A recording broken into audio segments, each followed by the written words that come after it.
sociedad en la que cualquier derecho de ciudadanía le es precluido en cuanto mujer, Anna Maria Mozzoni afirma a sí misma negando la validez de las leyes que la gobierna, poniéndose pero en una posición de diálogo con las instituciones y la pública opinión para argumentar las razones de su rechazo. Instituciones cuyos representantes no había podido votar y que, a pesar de esto, la representaban. Su objetivo es lo de influir en las conciencias, estimulando a la reflexión, documentando, permaneciendo abierta a múltiples asuntos y teniendo siempre como objetivo final la inclusión en la sociedad de la mitad de los habitantes del planeta, las mujeres, que desde siempre habían sido excluidas. ¿Y cómo lo hace? Poniendo la igualdad como presupuesto a la formulación de cualquier ley. Hace de esto el principio básico de justicia, sin el cual no considera posible un progreso verdadero. Vale. Okay. Para hacerlo es necesario demolir con el conocimiento las varias teorías que habían clasificado el género femenino como inepto en los negocios, en la política, en la educación y en el trabajo. Era necesario desvelar la hipocresía que se escondía bajo las distintas aserciones, confutarlas, según ella, no solo con discursos políticos y filosóficos, sino también y sobre todo con ejemplos sacados de la realidad de la vida social. La mujer no era lo que se contaba de ella, ¿vale? Lo que la propaganda contaba de ella. Ana María reivindicaba así su libertad de examen y de juicio.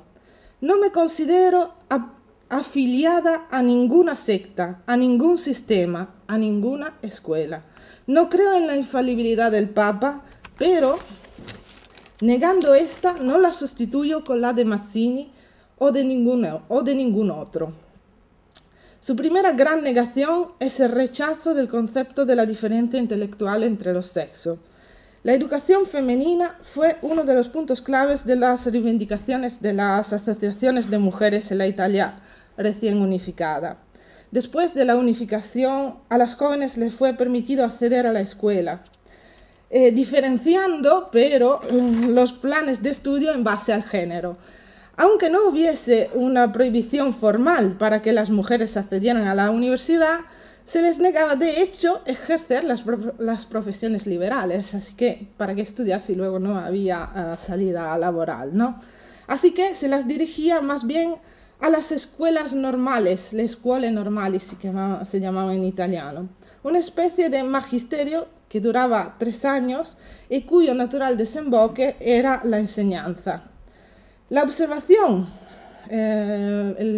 si vamos a ver cuáles eran las enseñanzas proporcionadas en estas escuelas, veremos los límites de estrechez que revelan estas enseñanzas. Con estas enseñanzas se tomaba en consideración, se consideraba la educación de las futuras maestras, no como personalidades modernas de enseñantes, simplemente se la quería formar desde un punto de vista moral. No se formaban personalidades más modernas porque para hacerlo se hubiera debido poner en tela de juicio la concepción misma de la mujer, es decir, las mismas enseñantes tenían que ser miradas con otra perspectiva para poder ser educadas a educar. Junto con las escuelas normales, presente con mayor o menor intensidad en toda la península, habían nacido distintas escuelas profesionales que tenían el fin de acercar a las mujeres a las profesiones. Entonces, por un lado, las profesiones liberales y por el otro lado, las profesiones, ¿no? Muchas asociaciones fundaron estos centros, pero tuvieron una vida muy corta en cuanto no tenían verdaderas salidas laborales otra vez, ¿no? La situación general de la educación permanecía vinculada a viejos esquemas.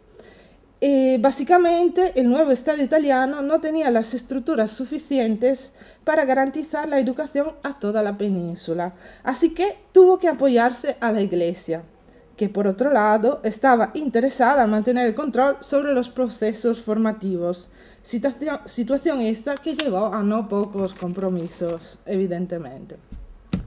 El influjo de Rousseau, además, estaba todavía muy presente y en las escuelas de finales del siglo XIX abundaban los textos de carácter moralizador, siempre distinto para hombres y mujeres, más que aquellos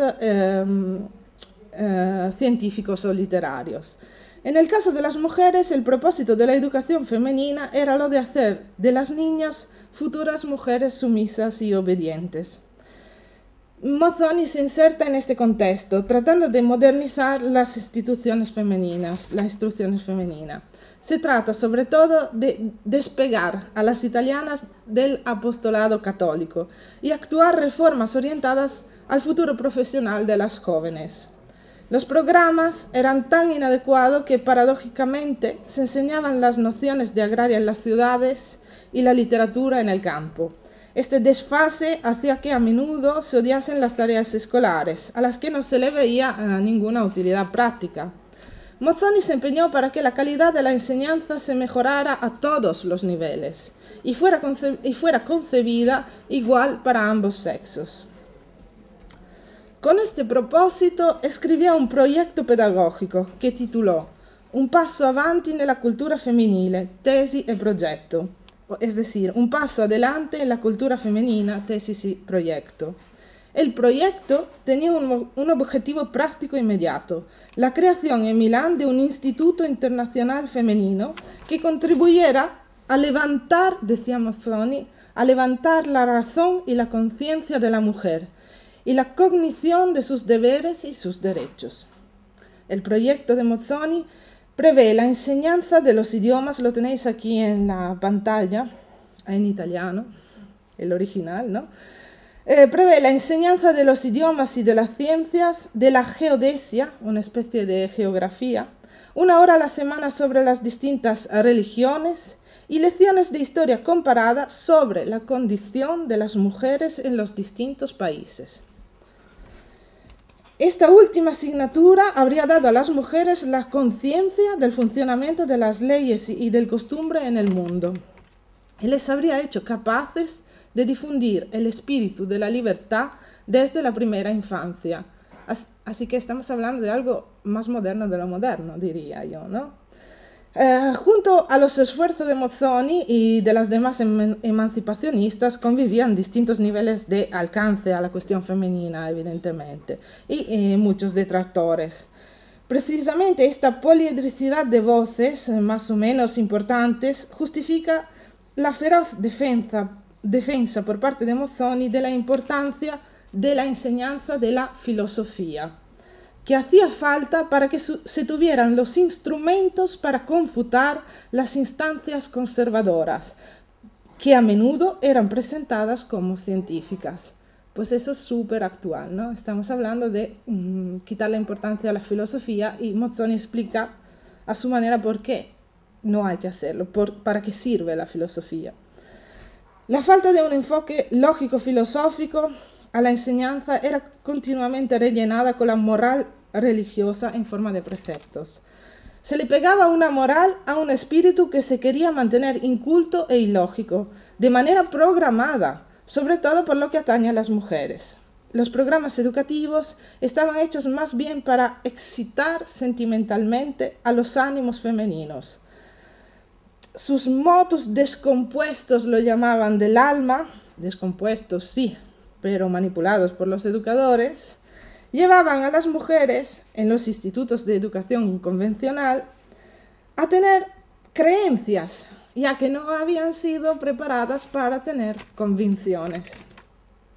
La lucha contra la exclusión de las mujeres del trabajo es otro de los puntos fundamentales de Anna Maria Mozzoni.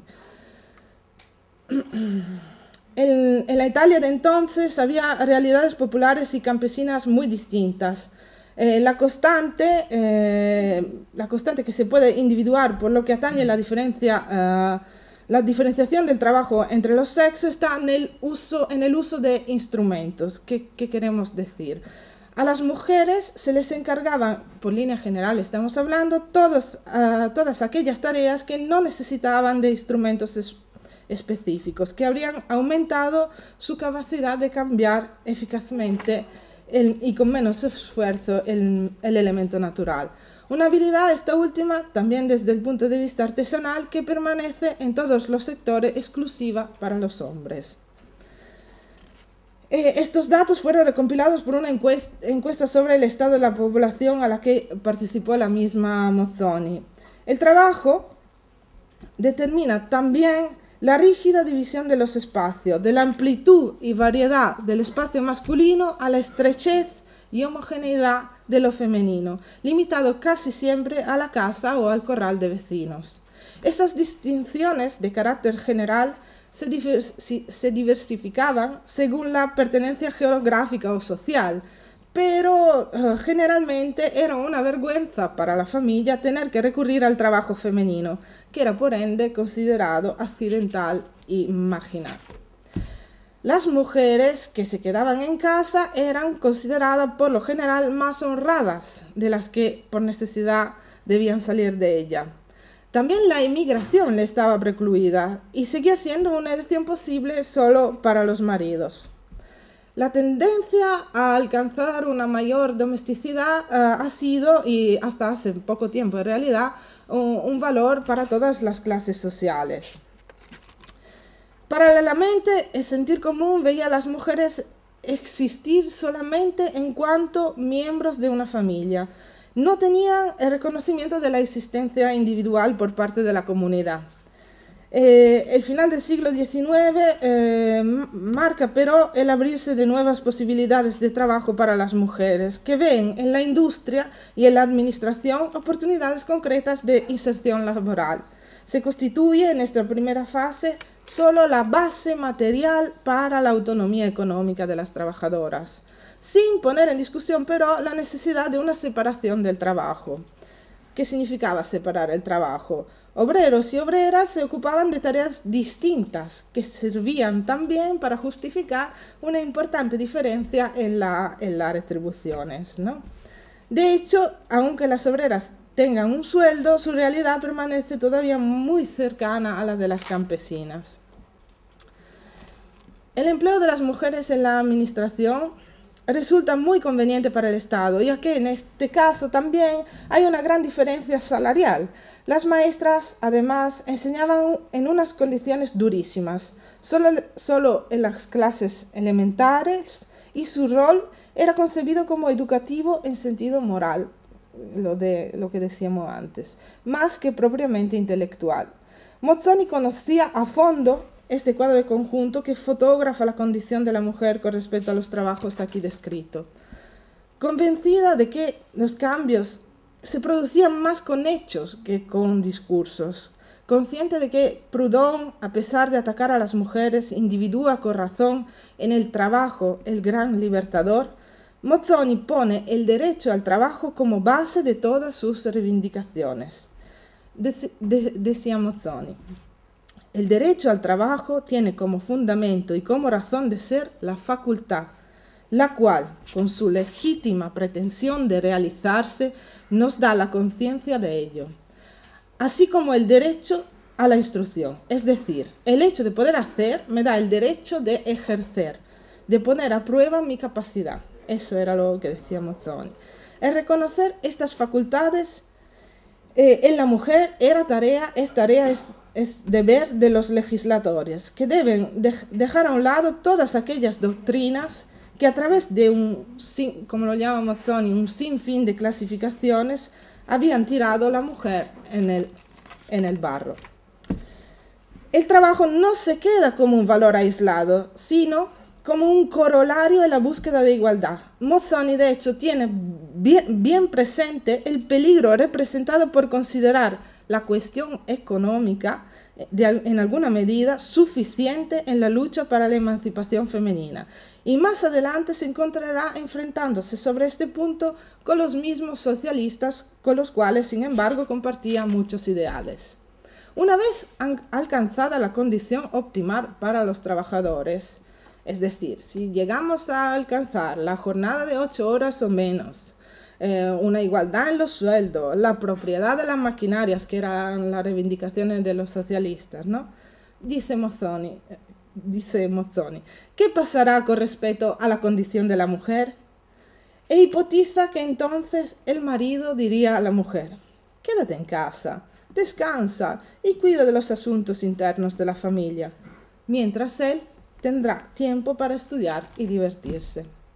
Si a la mujer se le hubiese enseñado a valorar solo la cuestión económica y no la de, dice Mozzoni, la de la dignidad, la de la libertad, la de la moralidad, la de la independencia, la de la legítima influencia en la familia y en la sociedad, aquella mujer pensaría que aquel razonamiento no tiene error ninguno y daría su aprobación. Decía además: reconvertida en algo sin valor, sería un parásito.